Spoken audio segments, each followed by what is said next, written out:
nadidirian, ikaw po ay lalayuan, at ang tingin sa'yo ng mga tao, napakarumi mong tao. Yan po yun. No po? And kaya, pag-aralan po natin, ngayon po ang umaga pong ito, ngayon po hapon po nito, yung patungkol po sa leprosy. Pero, bakit ba, may pinagawa kasi sa kanila ang Panginoon, no po, na hindi po natin maintindihan. Ang sabi ng Panginoon, nung 10 kitungin,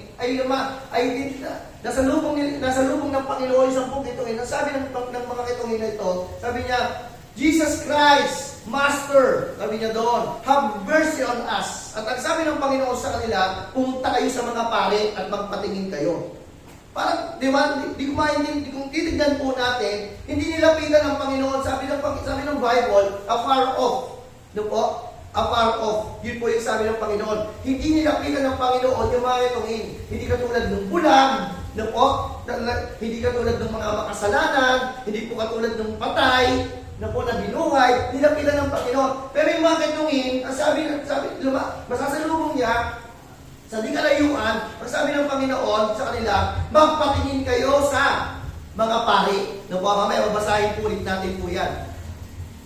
Hindi po maintindihan yung bagay po na yun. At ito po yung gusto po nating silipin. No po? May mga bagay po tayo sa buhay na ginagawa natin pero hindi natin naiintindihan. Parang ganito po yan. No po? Nung ako po ay bata pa, meron po kami sasakyan. Ang ginagawa ng tatay ko, no po, yung sasakyan po namin, pinapaandar po niya o ini-start po niya na siguro na mga 10 to 15 minutes.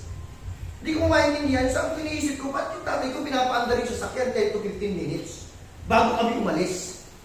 Nawa, tagal ko na nag-aantay. Siyempre, bata pa po ako, nag-aantay ako. Tagal naman namin umalis kanina. Kala ko naman, pagdating namin dito, alis na kami agad.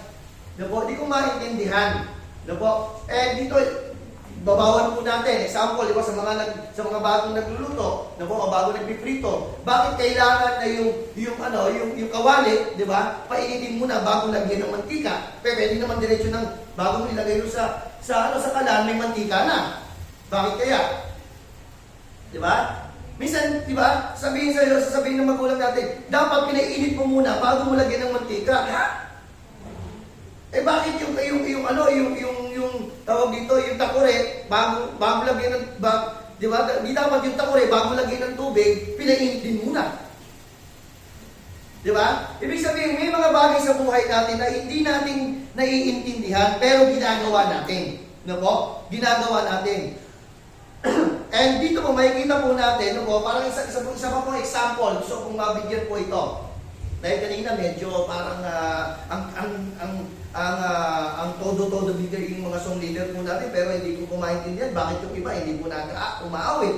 No po? Siguro po magtataka po kayo na bakit yung po yung mga Christian churches, no po, yung mga Christian, yung mga churches po ay pag umaawit po ay tumataas-taas pa ng kamay. Hindi nyo po naiintindihan nyo po ba? Bakit kasi tumataas ng kamay? Di ba? No po?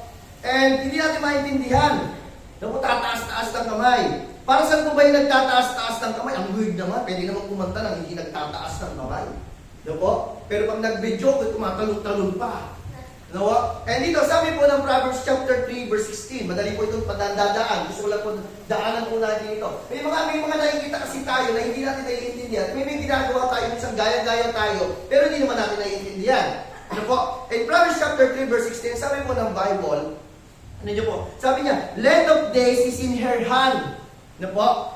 And in her left hand, riches and honor. Pakilabas po, wala pa po ba? Ano po? Ang sabi ng Proverbs chapter 3, verse 16, sabi niya, length of days is in her right hand, and in her left hand, riches and honor. Sabi dito, pag ikaw daw po pala yung maawit, sabi niya, pag tinaas mo daw yung right hand mo, ang ibig sabihin po ng Proverbs chapter 3, verse 16, ang sabi niya po doon, long life. Nakuha niyo po?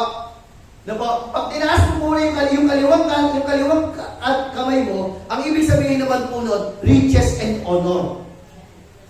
Na po? Kaya pag tayo po pala ay umaawit sa Panginoon, na po, pag tayo pala ay umaawit sa Panginoon at tinaas mo yung kanang kamay mo, ang ibig sabihin pala, Lord, gusto ko ng mahabang buhay. Kaya pala yung iba sa atin mukhang mamamatay na, tingnan nyo na tabi nito, mukhang mamamatay. Di ba? Yan po yung sabi niya, length of days in her right hand and her left hand and riches and honor. Ano po? Riches and honor. Ibig sabihin, kaya pala ang tao, ang mga Kristiyano, hindi mapagpalak-palak. Bakit? Pag umaawit kasi hindi kaya itaas yung kaliwang kamay. Andiyan ba ba? Yeah. Alam mo? Pinilingkod naman ako sa Panginoon, bakit hindi naman ako pinagpapala? Di ba? Parang ang dalang-dalang naman. Bakit? Kasi pinapaawit ka, ayaw mo umawit, tapos di ba? Makikita po natin dito, di ba? Ang hirap-hirap na, naglilingkod tayo sa Panginoon, di ba? Ayaw natin taas yung kamay natin sa Panginoon. No po? Sa pag nag-worship po tayo, no po, dapat daw po sana, sabi ng Proverbs, 2 kamay. No po? 2 kamay. Ngayon naiintindihan mo na. Hindi ko alam kung alam to ni Jake, pero pag umaawit si Jake, nakaganyan siya. Minsan ka nakaganyan, parang nakapako pa eh. No po? Pero hindi ko alam kung naiintindihan niya ito. Pero ang ibig sabihin pala nito, in Proverbs chapter 3 verse 16, sabi niya dyan, sabi niya dito, in length of days in his and her right hand. No po? And in his left hand is riches and honor.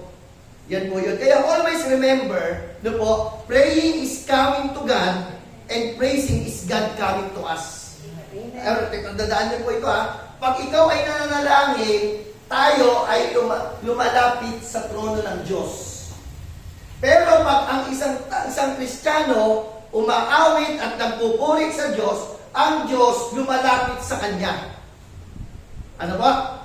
Kaya mahalaga po na pag tayo, yung iba kasing Kristiyano, pag praise and worship, may kilala nga po ako, katabi lang ng bahay na, katabi lang nila yung church eh. No po? Katabi lang nila yung church. Sabi na mamaya na ako pupunta sa church pag tapos na yung praise and worship.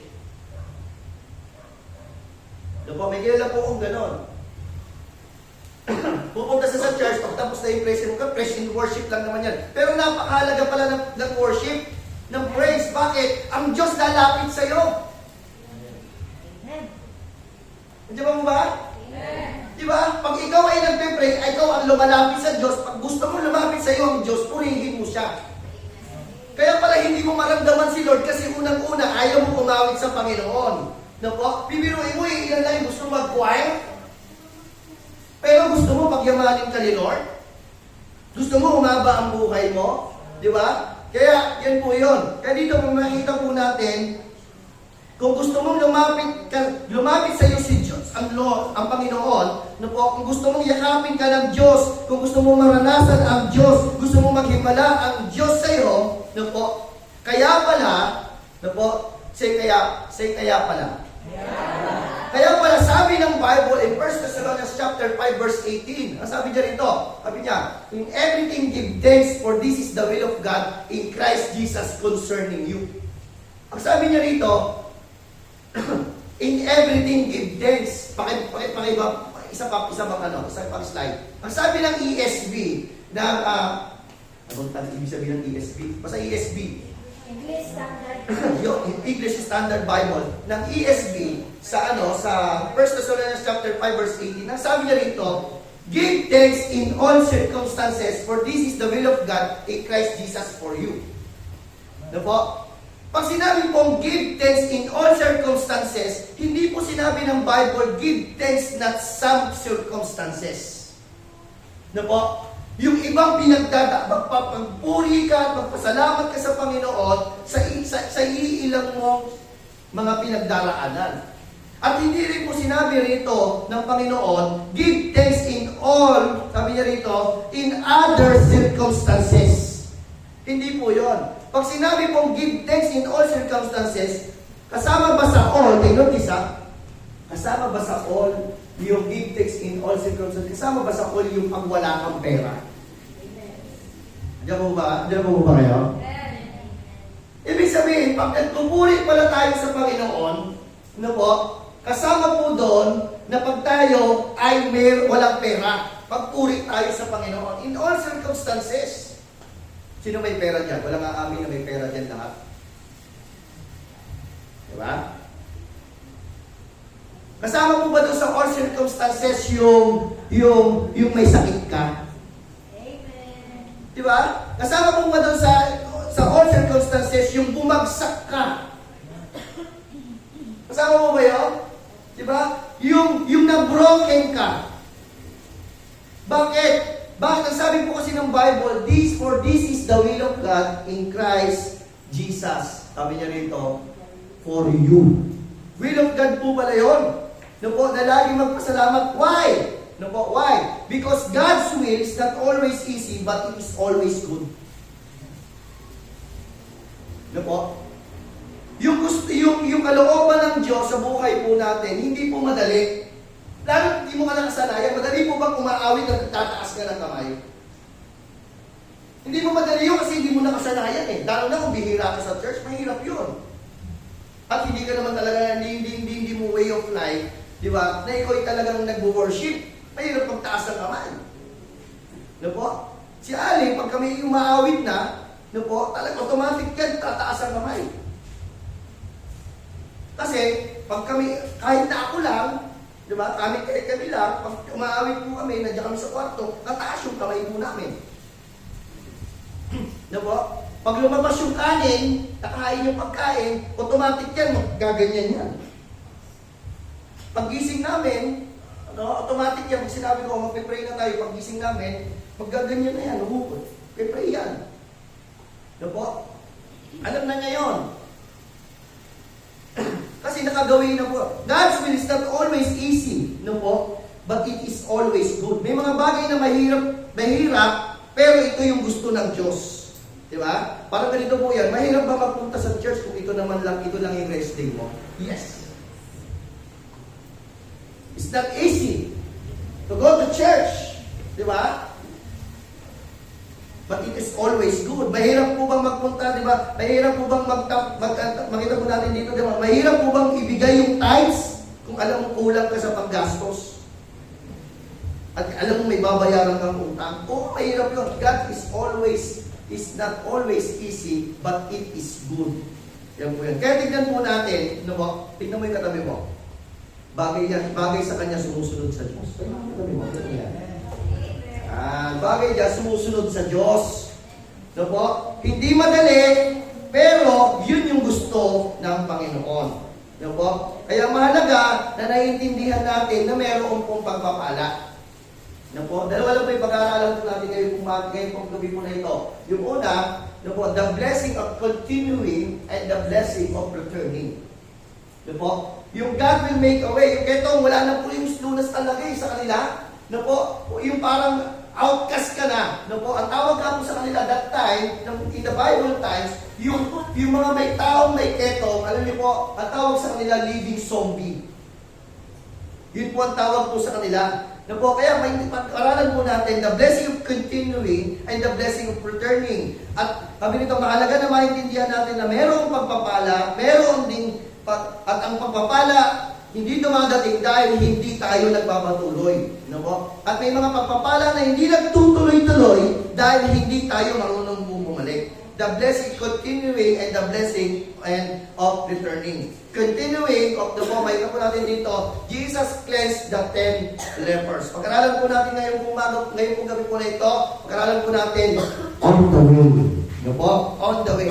Sabi mo natin, Luke chapter 17, verse 11 to 19. Basahin ko lang po saglit. Ano po? Bibero lang po tayo. Sabi po dito, and it came to pass as he went to Jerusalem that he passed through the midst of Samaria and Galilee. And he entered into a certain village. Sabi niya rito, sabi niya, on the way, it came to pass, it means along the way or on the way. Ano po? It came to pass, sabi niya dyan, pupunta sa Samaria and Galilee, and he entered the centered village. There met him the 10 men that were lepers which stood afar off. Sabi niya doon, afar off, malayo. No po? Malayo. Dahil hindi nga sila pwedeng lumapit kay ang Panginoon Jesucristo, and they lifted up their voice. Sumigaw sila. And said, sabi niya dito, Jesus, Master, have mercy on us. Verse 14. And when they saw them, he said unto them, tingnan niyo po, nung nakita ng Panginoon Jesucristo, hindi sabi ko po kanina, nakita ng Panginoon Jesucristo yung mga ketongin, sabi niya rito, I said unto them, go show yourselves unto the priest. Diba? Kakaiba. Hindi nyo nadaanan nyo po ba to? Diba? Mapira, bakit yung ibang mga may sakit, lumapit kay Kristo ito, hindi naman. Humihingi ng tulong, hindi pinagaling ni Kristo, pinapunta sa mga pare. Ulitin ko po. God's will is not always easy, but is always good. Ayun yung gusto ni Lord eh. Gawin natin. Ano po? It came to pass that as they went, they were cleansed. Ano po? Verse 15. And one of them, when he saw that he was healed, turned back and with a loud voice glorified God. And fell down on his face at his feet, giving him thanks, and he was a Samaritan. And Jesus answering said, Were there not 10 cleansed, but where are the 9? They are not found, and returned to give glory to God and save this stranger. Ganda po nung verse po na yun. And he said unto him, Arise, go thy way, thy faith hath made thee whole. Dalangin po na tayo, Lord, salamat po sa gabi pong ito. Pagpalain mo po kami, Panginoon Diyos, sa aming pong pag-aaralan. Nawa, Panginoon, ang Banal Espiritu ay sumama po sa amin. Gayon mo po kami, ilin mo po kami, maranasan ka po namin. Matuto po kami, Panginoon Diyos. Makilala ka po namin patuloy at lumalim ang aming ang aming pananampalataya ngayon pong gabi po na ito. Bigyan mo po kami ng apoy, Panginoon Diyos, at tulungan mo po kami, Panginoon, na magsuko kami ng buhay po sa iyo at maglingkod po kami sa iyo. Ito po ang aming panalangin sa pangalan ng Jesus, aming Diyos na buhay. Amen. Okay, mag-aralan po natin on the way. Ano po? Ang sabi po ng Bible in verse 17, ano po? Ay in verse 14, ang sabi po ng Bible, and said unto them, Go show yourself unto the priest, and came to pass that they went, kami na they were cleansed. Sabi po doon, yung sinabi po, it came to pass po doon, ang ibig sabihin po doon sa ibang translation is along the way o on the way. Ano po? May kita po natin in the picture, ano po? Pakilabas po yung picture, yan po yun. Ang Panginoon, nakita po na nasa lubong po niya yung mga tampong ketongin. Ano po? Yan po yun. Nasa lubong po niya yung mga ketongin. And dito po makikita po natin, yung ketong po, ano po? Yung ketong po ay hindi po siya, iba po siya sa skin disease. Diba? May kilala po ba kayo mayroong taong skin disease? Hindi po yun ketong. Diba? Lagi lang natin nababasa sa Bible kung ano po yung ketong, pero wala pa po tayo nakikitang may ketong. Dahil may mga ketong po ngayon, po, makikita po natin, nandun po yan sa may Caloocan, na meron pong tinatawag po doon, leprosario po yata yung tawag po doon. Nandun po yung mga may ketong, doon po sila ginagamot. Diba? And mapalad po tayo dahil wala po tayo po noon. Kung makikita po natin, ang ketong po, ang pinagkaiba po ng skin disease, po, may sakit lang po sila sa balat. Po. Pero yung mga tao na meron pong ketong, ang balat po nila nalulusaw. Andiyan pa po ba kayo?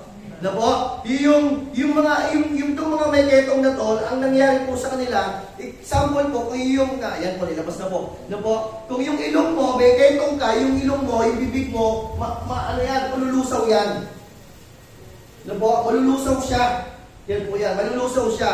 Yung daliri mo, yung daliri niya, di ba? Malulusaw siya. Hindi, talagang mabubulok po siya, po, hanggang sa maubos po yung at marami pa pong ibang pictures, medyo nakakadiri na po kasi yung iba, kaya hindi ko na po ilalabas po dyan. Hindi ko na po. Kaya tawag po sa kanila, mga living zombie. Kaya hindi po sila pwedeng lumapit, po, kasi nakakadiri po sila. At pinagtitinginan sila at talagang pinagtatabuyan sila. At ito pong mga taong merong pong ketong, sila po ay mga malalansa. Bigyan na po ba kayong taong malansa? Walang ketong yun. Baka hindi lang nalito. Ano po? Eh dito po, nasa loob ng Panginoon ng 10 ketongin. Ano po? Bawal po silang madikitan dahil rule po yun. Ano po? Batas po yun noon. Ano po? At bawal po, at pag dinikitan, baka mahawaan ka. At yun po yung protocol po noon. Na habang, alam nyo po, yung ginagawa po sa kanila in the Bible times, na po, ito pong mga tao po na may ketong po na yan, naka-uniform po sila. Na po, naka-uniform po sila. Kaya malayo pa lang, malalaman mo na may ketong sila. At pag sila po ay dumadating, magkakasama po sila, may ketong sila, na po sumisigaw sila na, may ketong ako, may ketong ako, may ketong ako. Ganun po. Ano po? Kaya kung kayo po ay nakaranas na ipinahiya po kayo, hindi pa po nakakahiya yung ginawa po sa inyo. Ano po? Kaya talaga yung mga tao, kung masasalubong sila at di sila napansin, malalaman mo na parating sila, no po, dahil yun po yung maririnig po sila, na sumisigaw sila na may ketong ako, may ketong ako. No po? Na makikita po natin dito yung discrimination. Bawal ka ng lapitan, bawal ka pang tigitan, pinapahiya mo pa yung sarili mo. Kaya ito po, minute nila si Lord. Pupunta ang Panginoon sa Galilee.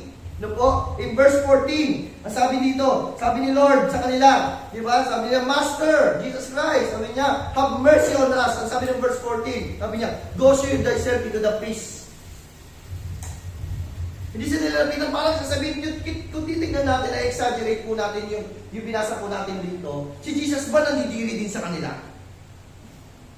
Kasi hindi nilapitan ni Jesus eh. Pero uulitin ko po, ano po, yung mga pagpapala na nararanasan ng iba, hindi pa pwedeng parehas sa'yo. Diba? Pwede sabihin mo ito, pera, Lord. Hindi nga kami pwedeng lumapit sa tao, pupunta pa kami sa mga pare, hindi baka ipakulong pa kami ng mga yan. Baka ipahagupit pa kami. Yun po, ulitin ko po.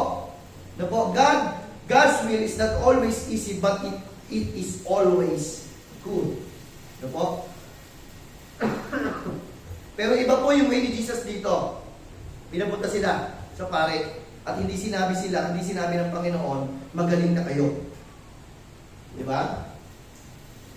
Yun po yung nakakapagtaka. Bakit kaya ganyan? Alam mo ba kung bakit? Nawa? Take notice. Bakit kaya sinabi ng Panginoon, Panginoon Jesucristo sa mga benditong ito, go show thyself unto the priest. Ba't hindi na lang niya ipinanalangin, gumaling kayo, katulad kay Lazaro, tumayo ka, lumabas ka dyan. Arise! Sabi niya, and walk. Pwede naman yun di ba? Pero sabi ng Panginoon, patayo na, Lazarus, arise and walk. Pero hindi sabi nung Panginoon dito, punta kayo sa mga pari. Di ba makita natin, pati ba naman sa'yo, Lord? May discrimination. Tama? Ano po? Sabihin niyo po, tignan niyo po, bakit kaya ganun si Lord? Alam niyo po ang bakit? Sabihin niyo po bakit? Ano po? Dahil sa Diyos, take notice, pakilabas yung susunod na slide yung dapat kanina. Dahil, no po, sa Diyos, madali kang pagpalain, pero mahirap kang sunod.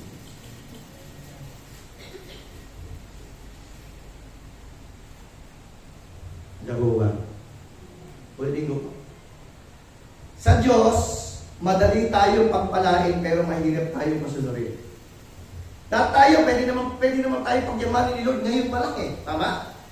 Pero ang tanong, kaya mo bang sumunod sa Kanya? Ano po? Lahat po tayo, pwede po tayo magkaroon ng limpak-limpak na salapi. Ngayon pa lang. Lahat tayo, madali po tayong pagalingin sa ating mga sakit.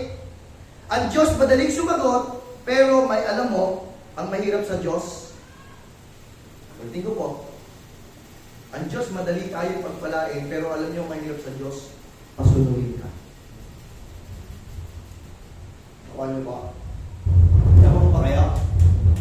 Tama, mali? Manghina, tama, mali? Alam niyo po, mas masunurin pa nga yung demonyo Di ba? Kaysa sa mga Kristiyano. Sinabi ng Panginoon, lumayas agad. Pero yung Kristiyano sabi, magsimba ka. Pastor, busy kasi ako. Diyan ba mo ba? Say amen. Amen. Mahina, say amen. Amen. Diba? Yan po yun. Diba? Makita po natin dito, makita po natin dito na mahirap na pasunurin yung Kristiyano kaysa sa demonyo. O, tingin sa katabi. Sabi mo, parang ikaw yung topic ngayon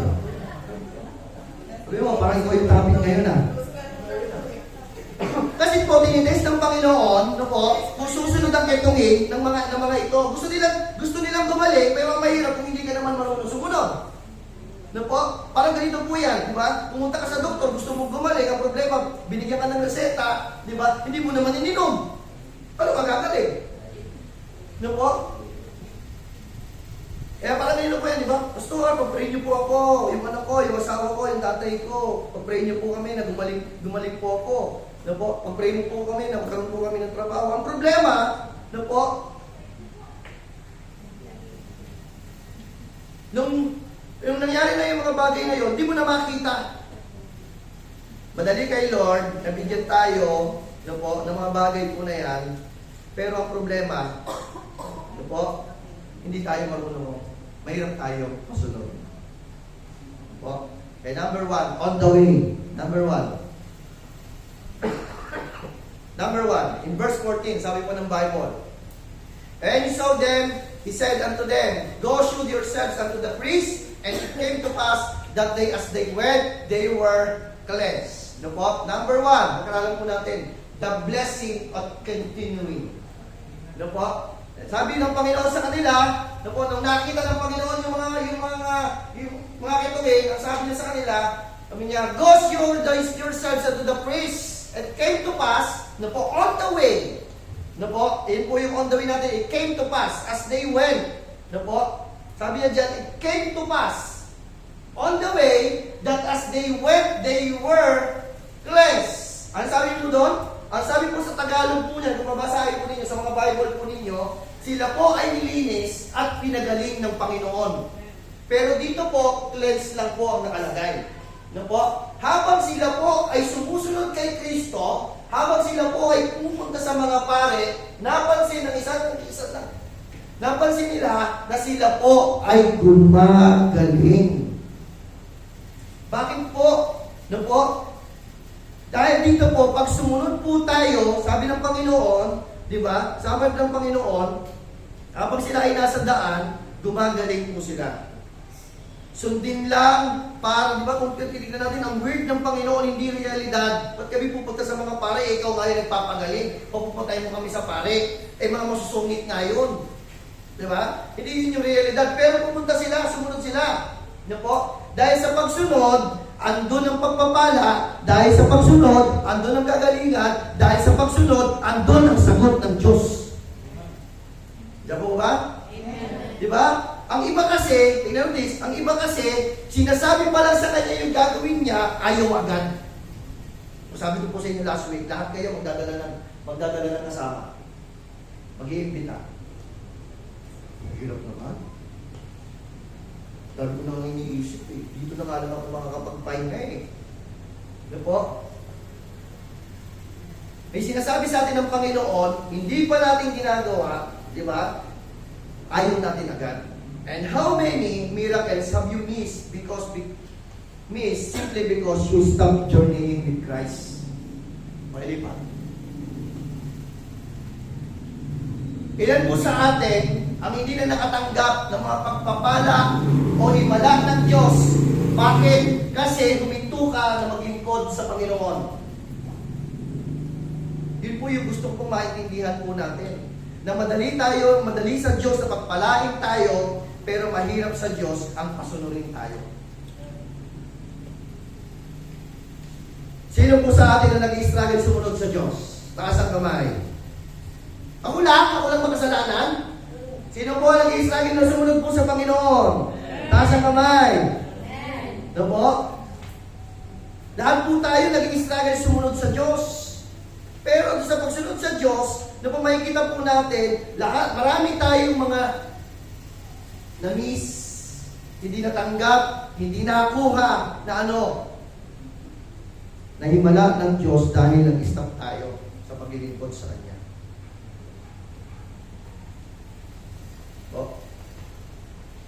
Naalala ko po noon, ito pa, pandemic, alam niyo na po itong kwento na to, pero kwento ko po ulit kahit alam na po ninyo. Alala ko po pandemic, bibili natin yung CE, wala po akong pera. Pandemic, may mga dumadaan po dito na namimili ng ayuda, ayaw akong bigyan. Kasi church daw ito, hindi naman daw po bakal. Sabi ko, nakatira ako dito. Sabi niya, hindi po kayo kasama sa lista. Ay, ganun po ba? Siyempre, hindi ako binigyan. Sino yung hindi binigyan, masama loob? Lahat tayo, di ba? Pag hindi tayo binigyan, masama loob natin. Di ba? Magre-reklamo ko sa barangay. Mga matatamot! Di ba? Ganun tayo, di ba?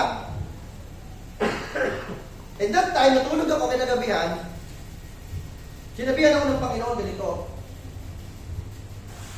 kung ikaw hindi ka natanggap ng ayudas, sabi niya, baka yung ibang mga kasamang pastor hindi nakatanggap. Sabi ng Panginoon sa akin, gawin mo bukas, magtanong ka kung sino yung may mga sobrang pwedeng tumulong na may mga bilata, pansit canton, noodles, bigas, na pagsama-samahin natin, tapos ipamigay mo sa mga lingkod ng Diyos. Tapos bigyan mo pa ng cash. Sabi ko, Lord, scam yata ito. Ha? Lord, wrong number ka ata. Tama? Lord, nahack ka ba? Nahack ka ba? Yung Facebook account ko ba nahack? Nang hihingi ng Gcash? Pero hindi yun eh. Alam niyo po, ginawa ko, along the way, kasi alam ko po, di ba, na kahit walang-wala, ang Diyos, yan po, pag sumunod ka sa Kanya, nandun ang pagpapala. And along the way, na po, namimigay po, pinamigay na po natin, binigyan po natin ng cash, kadang inaamot ko yung cash. Kasama mo pong cash po yan. Siyempre, binigyan ka na ng grocery, tuwan-tuwa kapag mayroon pang cash. No po? And to make the story short, di ba? Ang Lord nagpala. Magkwenta po kayo kung magkano lang po lahat ng ginastos po dito. Nag-donate po pa sa atin ng, mayroon po bang milyonaryo sa church natin? Lahat po tayo ito ang paslupa, hindi nyo katabi niyo po. Diba? Kasi kung mayaman ka, wala ka sa lumos. Tama? Nandun ka sa village. Doon ka sa subdivision. Tama, mali? Diba? Yun po yun. No po, madali sa Diyos na pagpalain tayo, pero mahirap tayo pasunurin. Kaya sunod lang na sunod sa Diyos. No po? Kaya, sa totoo lang, sa una, mahirap, pero on the way, makikita mo ang himala ng Diyos dumadating sa'yo. Gusto ni Lord, ang buhay po natin, di ba, pagpalain po na, gusto ni Lord, ang karir natin, pagpalain niya, yung finances natin, pagpalain niya, yung relationship natin sa mga tao, pagpalain niya, on the way! I-bless ni Lord ang lahat ng bagay yan. Ba, kung susunod ka, at magpapatuloy ka. Yung iba kasi, di ba, the blessing of continuing, iba kasi, sa una lang magaling. Di ba po? Sa una lang magaling. Pero, di ba? Ito isa. Ito kasi problema natin.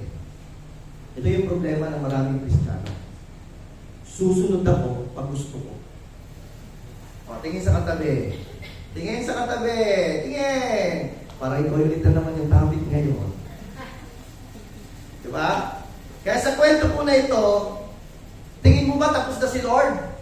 Habang pumunta po sila, sabi ng Panginoon, those you thyself, sabi doon, they were cleansed.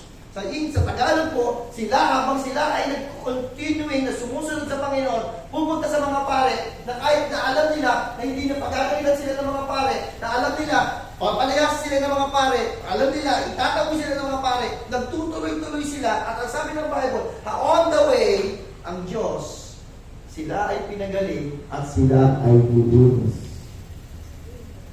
Number one, on the way, the blessing of continuing. Kaya sa paghinto, nawawala ang pagpapala. Andiyan po ba kayo? Yes. Sino na yung magtutuloy-tuloy ngayon dito? Taas ang kamay. Taas ang kamay. Lahat ng taas ang kamay, merong mahabang buhay, sabi ng Bible. Ito po? Yan po yun. And number 2, in verse 15, 16, 17, and 18. Number 2, sabi po ng Bible, the blessing of returning. Sabi po ng Bible in verse 15, and one of them, when he saw he was healed. Sabi yun.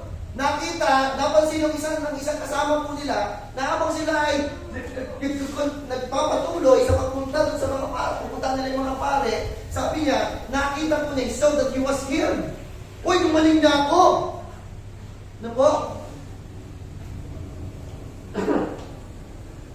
Gumaling siya. At anong ginawa niya? Bumalik siya sa Panginoon. Sabi niya, he was healed and turned back.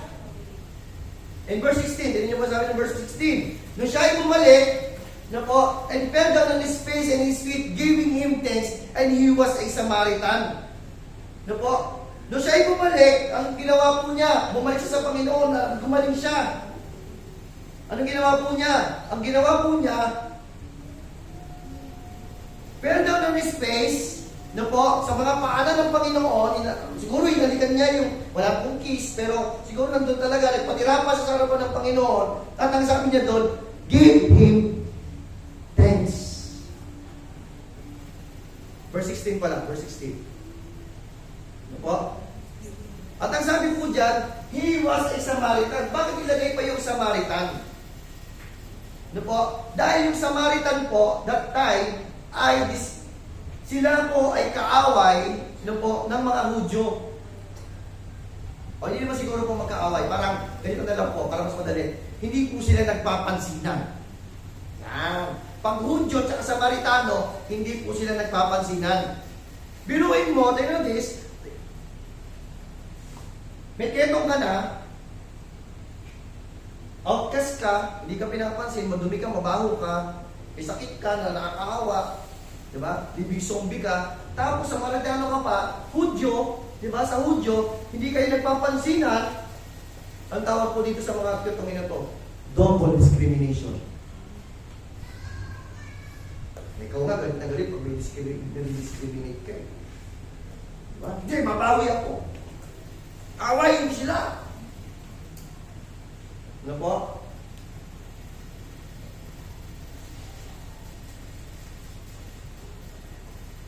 In verse 17, ang sabi po ng Bible, and Jesus answering and said, ano po?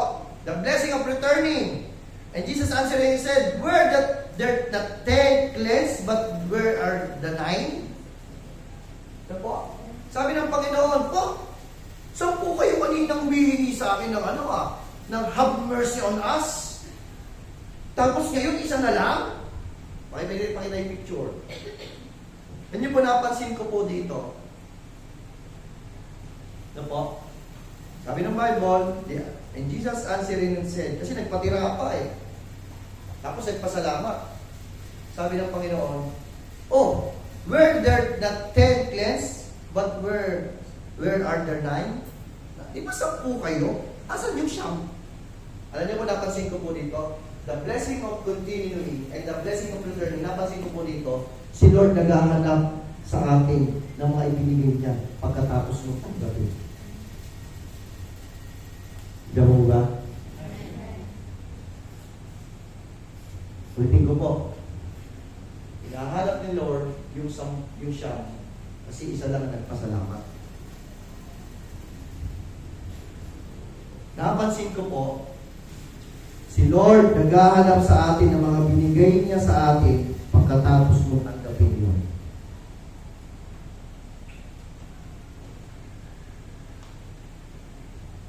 Yung mga tao na sabihin nila, Lord, papasahin mo ako. Diba? Nung nakapasa, nakalimutan si Lord. Nag-party-party. Tama? Lord, pagalingin mo ako. Lilingkod ako sa nung gumaling, di ba? Andun, lagi nagliliwaliw. Lord, bigyan mo ako ng trabaho. Talagang lilingkod ako sa'yo. Nung nagkaroon ng trabaho, di na makita sa simbahan. Patingin sa katabi. Gana naman yata topic ngayon. Tingin sa katabi. Ano po? Tell this. Ano po? Ang gusto ni Lord, hindi lang tayo mag-continue, kundi gusto niya mag-return ka din. Di ba kanina, sabi ko po kanina, di ba? Yung in all, give thanks, sabi doon. All circumstances, give thanks. Kaya nagtataka po ako, ba't pag praise and worship, walang gustong magpasalamat sa Diyos?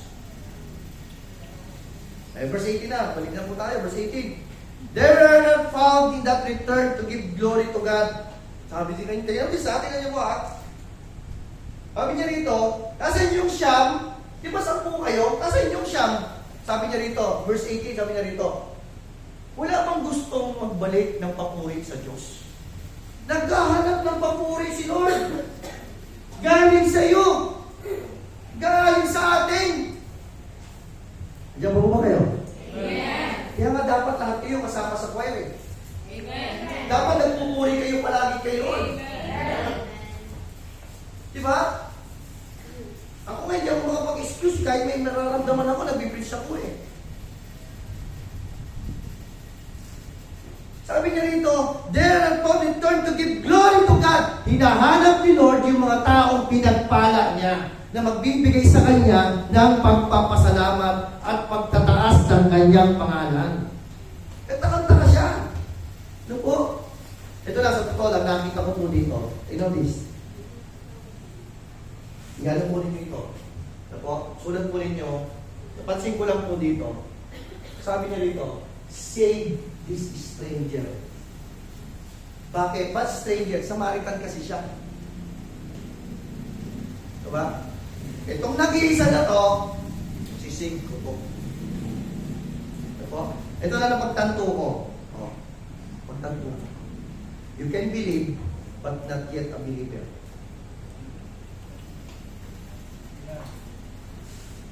Pwedeng naniniwala ka sa kapangyarihan ng Diyos, pero hindi ka believer. Patingin sa katabi, ikaw na naman to. Diba?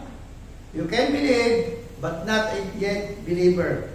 Na po, alam niyo po, itawag po sa mga ganitong mga Kristiyano, na po, believer daw sila, pero hindi, diba? Pero totoo, hindi naman talaga. Kasi bakit? Yung totoong believer, naglilingkod sa Panginoon. Kasi nagbabalik siya ng mapuri sa Diyos. Na kahit nahihirapan siya, magbabalik siya ng mapuri sa Diyos. Na kahit napikit mata, na po, kasi believer siya eh. Nabubuhay siya sa pananampalataya sa Panginoon. Alam niyo po yung tawag sa mga ganito, you can believe that not yet a believer. At tawag po sa kanila rito, convinced but not converted. Kumbinsido, pero hindi naman talaga siya converted. Bakit? Kasi kung totoong talagang na-convert na po, hindi na ikaw yung masusunod sa buhay mo. Si Lord na. Na po, kailan ba ako kayo paglibig? Friday? Hapon. Ay, sa Thursday. Basta na kayo paglibig po ako nung nakaraan. Na po, patay po yung kapatid nung kasama po namin sa kasama ng RG. Na po yung kapatid doon. Ay paglibing po ako. Marami doon sa Double Highway. Na po, Double Highway, Uni Oil, banda. Tapos hanggang doon sa may Angono St. Clement Cemetery po yata yun. Basta yun, doon po banda sa Meralco.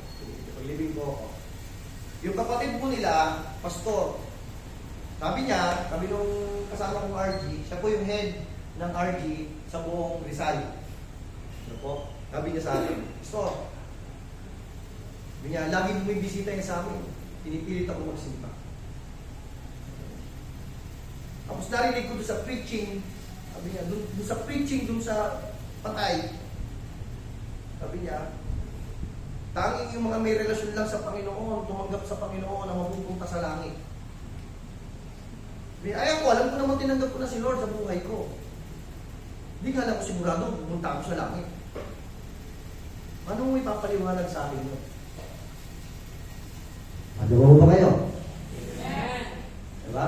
Kumbinsido na tinanggap na niya si Kristo, nananampalataya kay Kristo, pero hindi pa siya na-convert. Kasi bakit sabi hindi ka pupunta? Hanggang ngayon kasi nagiinom pa rin ako, tsaka nagsinigarilyo ako. Ganito, sabi ko ganito. Paano mo ipapaliwanag sa akin yan? Sabi ko ganito po. Sabi ko, kasi tawag namin sa kanya si Mayor. Sabi ko, Mayor, ganito yan. May mga may mga coding kasi sila eh. Basta ako pastor ako, yung isa si attorney, siya si Mayor. Sabi sa kanya ganito yan. No? Sabi ko, pag ikaw kasi, si Kristo kasi pumunta rito sa lupa, namatay sa ating mga kasalanan, upang yung relasyon natin sa Ama, maayos. Kasi kasama siya lagi sa sa Corpus for Christ. Kaya iba sabi ng kanta, ang kordero ng Diyos na nag-aalis ng kasalanan ng sanlibutan. Diba? Inaawit niyo yan, di ba? Awit po natin yan. Kanya kung ano, sabi niya, inaayos si Kristo ang naging daan, naging bridge, para yung relasyon natin sa Ama maayos. Si Kristo napunta rito sa lupa, hindi para sa relihiyon, kundi para sa relasyon. Okay, napakalino Sabi niya sa akin. Pero how many years na magkakasama kami, hindi ko siya wini-witnessan. And that time, that day, wini-witnessan ko po siya. Kaya kagabi, magkakasama po kami, kita niyo siyang height, yun yung daan niya. Diba? Kasama po kami, hinahanap ko siyang wala siya. Kasi gusto ko mag-follow up sana sa kanya. Sabi niya, parang ganito yan. Kung ikaw, diba, yung anak mo, may relasyon sa iyo yung anak mo hindi siya masusunod sa buhay niya, ikaw. Kahit yung gusto niya yung gusto niyang gawin, hindi pa pwede. Kasi ikaw yung magulang, ikaw yung dapat masunod, ikaw yung susundin niya. Ganun din yun. No po? Kung ang isang Kristiyano, converted na, no po, hindi na siya ang masusunod sa kanyang sarili, kundi ang Diyos na. Kaya, pwedeng may mga pumupunta sa simbahan, convinced but not converted. Meron pang ibang tawag dito. No po, may ibang tawag dyan. You can be touched but not thankful. Pinagpala ka ng Panginoon sa maraming mga bagay, pero hindi tayo marunong magpasalamat sa Kanya. Andiyan mo ba? Amen. Pastor, grabe ka na.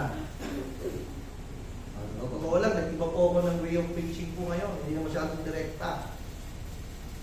Ito po, may ginawa ang Diyos, pero hindi tayo marunong magpasalamat.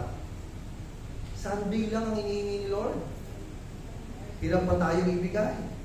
Marami ang pinagaling, marami ang iningatan, marami ang pinagpala, marami ang biniyayaan. No po, kaso hindi marunong magpasalamat. Napansin ko din. No po, napansin ko din. Hindi siya humihinto maging mabuti, pero tayo humihinto magpasalamat. Nandiyan pa mo ba? Nandiyan po ba kayo? Amen. Ang Diyos hindi naging humihinto maging mabuti sa'yo. Pero pagtaas lang ng kamay sa pagpupuri sa Kanya, hindi mo magawa.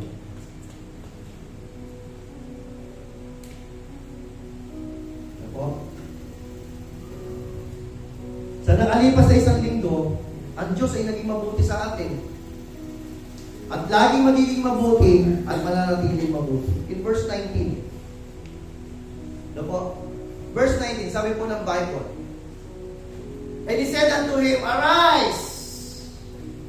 Bumalik, nagpatira pa, hinanap yung Siyam, no po? Hinanap yung Siyam, at ang sabi niya po dito, Save this stranger. At sabi ng Panginoon, and he said unto him, Arise, go thy way, thy faith hath made thee whole. Tingnan niyo po di ba sabi nila, habang naglalakad sila, gumagaling sila. Pero, sabi ng Panginoon, sa itong tao na ito na marunong magpasalamat sa Kanya, sabi niya, save this stranger. Tumayo ka dyan, sa harapan ko, go thy way, thy faith may be full. Nakita niyo po? Nakita niyo po yan? Yung thy faith had made thee whole? Tanong niyo po, bakit? Mahina. Bakit? Ano po? Katulad ng sabi ko po kanina, ang ketong lumulusaw ng balat. Tama? Pwede malusaw ang ilong, malusaw ang bibig, malusaw ang tenga, ang mata, may mga napuputulan ng daliri, no po? Na malulusaw, habang sila ay lumalakad, gumagaling sila, pwedeng gumaling sila, ang sabi niya, that faith hath made thee whole, no po? Pero dito, ang sabi sa kanya ng Panginoon, thy faith hath made thee whole. Yung Siyam na kasama niya, gumaling lang. Yung nawalan ng tenga, nalusaw yung ilong, nalusaw yung bibig, may nakita pa nga ako, wala nang mata eh. No po? Gumaling sila, pero yung kanilang ilong, yung kanilang mga bibig, yung kanilang mga daliri, hindi bumalik. Pero itong tao na to, dahil hindi sila bumalik, ano po? Ang sabi ng Panginoon sa kanila, sa kanya, save this stranger. Dahil bumalik ka, thy faith had made thee whole. Ang ibig sabihin nito, kung nawalan siya ng tenga, nawalan siya ng ilong, nawalan siya ng bibig, naputol ang kanyang mga daliri dahil sa keto. Ang sabi niya, thy faith had made thee whole.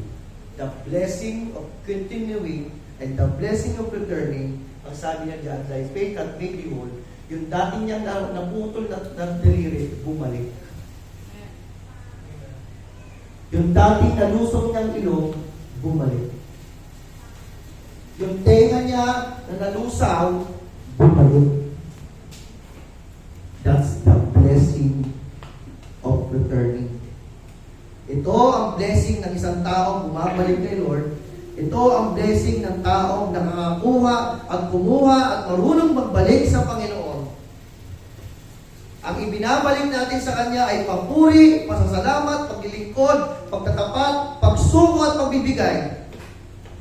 Ang Lord, ibabalik tayo sa hindi lang kung ano ang inihingi natin, kundi ibabalik tayo ng Diyos kung sino tayo sa harapan niya. Kaya, ulitin ko po, kaya if you pray, you come to God. And if you praise, God come to you. Mamaya may closing song. Umawit ka sa Panginoon. Taas mo na kamay mo. Dahil ako naniniwala, God will make a way. At sa gabi ito, maaaring iba sa atin, durog, wasak. Kailangan natin gawin, alam nyo, kailangan natin gawin, magpatuloy tayo. Magtuloy-tuloy tayo at magbalik tayo sa Panginoon. Why? Because when you move, you have demonstrated faith.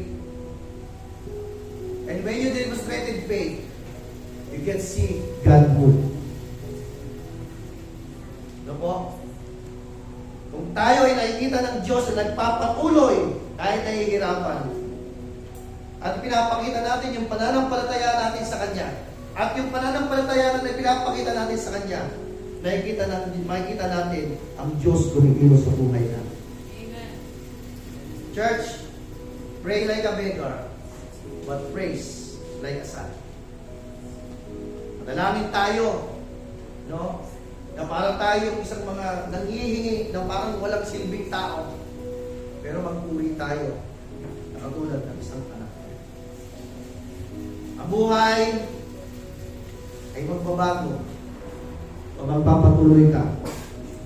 Pero ang buhay ay may babalik sa ayos kung magbabalik ka sa Kanya.